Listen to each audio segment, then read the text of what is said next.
বিসমিল্লাহির রহমানির রহিম। আসসালামু আলাইকুম। কেমন আছেন সবাই? আশা করছি অনেক অনেক ভালো আছেন। আলহামদুলিল্লাহ আমি অনেক ভালো আছি। ইয়াস মম কুকিং অ্যান্ড ব্লগের সবাইকে অনেক অনেক শুভেচ্ছা।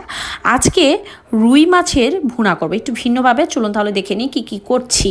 তো আমি নর্মালি যেভাবে করি বা খুবই ঝটপট করি সেটাই আপনাদের সাথে শেয়ার করি। এখানে আহামরি কিছু নাই, জাস্ট সবাই যেভাবে করি সেটাই আপনাদের সাথে শেয়ার করি। যাই হোক, আমি কিন্তু পেঁয়াজ, কাঁচামরিচ আর 2টা তেজপাতা ছোটো করে কেটে নিয়েছি, আর সরিষার তেলে হালকা করে ভেজে নিতে হবে। আর খুব তাড়াতাড়ি ঝটপট যাতে পেঁয়াজটা সেদ্ধ হয় এর জন্য কিন্তু স্বাদ মতো লবণ দিয়ে দিবেন, দেখবেন খুবই তাড়াতাড়ি হচ্ছে নর্মালি।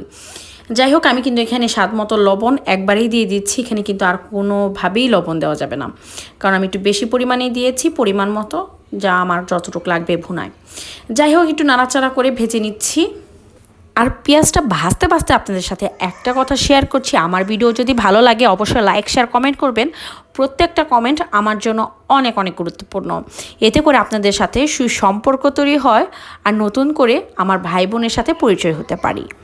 তো যাই হোক, আমি কিন্তু এখন আদা বাটা, রসুন বাটা, পেঁয়াজ বাটা দিয়ে দিচ্ছি, কারণ এই পেঁয়াজ বাটাটা একটু তেলের সাথে ভাজা ভাজা করতে হবে যাতে কাঁচা ঘ্রাণটা না আসে।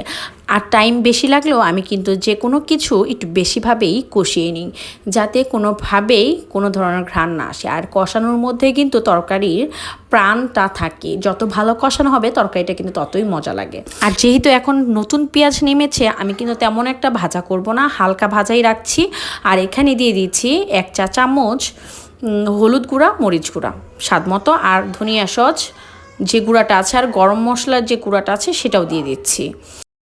বড় মাছের মধ্যে যদি আপনারা কখনোই গরম মশলা না খেয়ে থাকেন তো অবশ্যই ট্রাই করবেন। এটা কিন্তু আমার শাশুড়ি সবসময় করে, তার কাছ থেকেই কিন্তু এই রান্নাটা আমি শিখেছি। ভুনা যে তার কি মজা হয় বিশ্বাস করেন, মানে হলুদ, তেল আর লবণ দিয়ে আর এত মজার ভুনা করে বলে বোঝানো যাবে না। যাই হোক, মশলাটা যখন কষানো হয়ে গেছে তখন কিন্তু অল্প পানি দিয়েছি মশলা পেঁয়াজটা খুব ভালোভাবে কষানোর জন্য। যখন তেল চলে আসবে তখন কিন্তু ভেজে রাখা মাছগুলো দিয়ে প্রায় 2 থেকে 3 মিনিট আমি কষিয়ে নিয়েছিলাম। আর দুঃখিত যে এই ভিডিওটা অনেক আগের করা, এর জন্য কিছু ক্লিপ আমি পাইনি। তো এখানে কিন্তু প্রায় 1 কাপ পরিমাণে পানি দিয়েছি, যেহেতু মাছটা আমি খুব ভালোভাবে ভেজে নিয়েছিলাম। তো এখানে কিন্তু পানি দেওয়ার দরকার নেই, শুধু মশলাটা যাতে মাছের ভেতরে ঢুকে, জাস্ট এই কারণে কিন্তু 1 কাপ পরিমাণ পানি দেওয়া। যাই হোক, এইটা কিন্তু আমি ঝোলটা একদমই শুকিয়ে ফেলবো, কারণ ভুনা বলতে ভুনাই। আর এখানে কিন্তু নতুন পেঁয়াজের যে কালি বা পাতাটা আছে সেটা দিয়ে দিয়েছি। আর এই কালারফুল ভুনাটা কিন্তু আমার বেশ ভালো লাগে। তো ঝোলটা অনেকটুকু শুকিয়ে নিব, কারণ আমার কাছে মনে হয় ভুনা তো মানে তেল উপরে চলে আসবে আর ঝোলগুলো একদমই থাকবে না। তো আমরা বড় বড় রেস্টুরেন্ট বা ভাতের হোটেলগুলোতে যে ভুনাগুলো দেখি প্রায় সেম কোয়ালিটি কিন্তু এভাবেই রান্না করে। আর হ্যাঁ, বলেছিলাম আগেই আমি কিন্তু এখানে জিরার একটা মিক্সড দিয়েছি বা গুঁড়া ফাঁকি দিয়েছি, যাই হোক গুঁড়া বা ফাঁকি দিয়ে দিয়েছি। আর ঝোলটা কিন্তু অনেকটাই কষিয়ে নিচ্ছি। আর দেখতেই পাচ্ছেন কথা বলতে বলতে অনেকটা কিন্তু মানে পানিটা শুকিয়ে আসছে। আর নামানোর আগে আমি ধনিয়া পাতা দিচ্ছি, যেহেতু এখন শীতকাল তো ধনিয়া পাতা দিব না তরকারিতে, তা তো আর হয় না।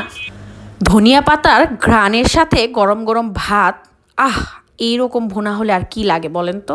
তো অনেক মজা হয় আলহামদুলিল্লাহ। তো ভালো থাকুন, সুস্থ থাকুন, আল্লাহ হাফেজ।